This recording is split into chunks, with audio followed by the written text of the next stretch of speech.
ગુજરાતમાં કેટલીક પંચાયતોની ચૂંટણીઓ જાહેર થઈ ચૂકી છે. જાહેરનામું પણ પ્રસિદ્ધ થઈ ચૂક્યું છે.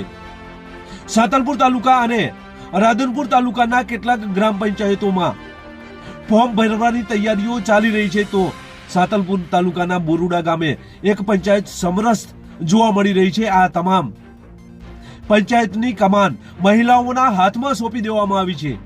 9 મહિલાઓ છે જેને આ ગ્રામ પંચાયતની કમાન સોંપવામાં આવી છે. સાતલપુર તાલુકામાં જેવામાં રાધનપુર તાલુકાની એક ગ્રામ પંચાયત પણ સમરસ બની હોય તેવું જોવા મળી રહ્યું છે, જેની આજે વાત કરવી છે. નમસ્કાર, ક્રાઇમ આવાજ ન્યૂઝમાં તમારું સ્વાગત છે. હું છું તમારો નાનજીભાઈ ઠાકોર. આમ તો સમગ્ર ગુજરાતના કેટલીક પંચાયતોની ચૂંટણીઓ જાહેર થઈ ચૂકી છે, જેમાં પાટણ જિલ્લાના રાધનપુર તાલુકાના 9 પંચાયતોની ચૂંટણીઓ જાહેર થઈ ચૂકી છે, જેમાં સુલતાનપુરા ઓધવનગર ગોઠની પંચાયત સમસ્ત બની છે. ઠાકોર મનુભાઈ અમૃતભાઈ, ગામ સુલતાનપુરા, જૂથ પંચાયત ઓધવનગર ગોઠ, 2 ગામ વતી બિનહરીફ આપવા બદલ ગામ વતીનો ખૂબ ખૂબ આભાર વ્યક્ત કરું છું.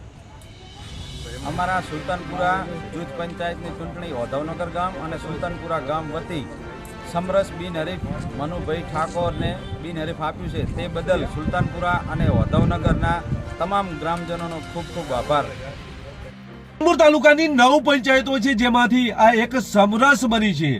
આ 9 પંચાયતમાંથી સુલતાનપુરા ઓધવનગર જૂથ ગ્રામ પંચાયત છે અને ગ્રામજનો એકઠા મળી અને ઠાકોર મનુભાઈ અમૃતભાઈને આ પંચાયતની કમાન સોંપવાનો નિર્ણય લીધો હતો ને ત્યારબાદ આ પંચાયત સમરસ બની હોય તેવું આ પ્રથમ વખત રાધનપુર તાલુકામાં જોવા મળી રહ્યું છે. આમ તો સાતલપુર તાલુકાના એક પંચાયત સમરસ બની છે અને તેની કમાન મહિલાઓને સોંપવામાં આવી છે, ત્યારે આ રાધનપુર તાલુકાની આ ગ્રામ પંચાયત પણ સમરસ બની હોય તેવું જોવા મળી રહ્યું છે. બસ જ, જો તમે અમારી ચેનલમાં નવા છો અને આવા જ લેટેસ્ટ ન્યૂઝ જોવા માંગો છો તો અમારી ચેનલને અત્યારે સબસ્ક્રાઇબ કરો, જેથી આવનાર લેટેસ્ટ ન્યૂઝ તમારા સુધી પહોંચી શકે. નમસ્કાર.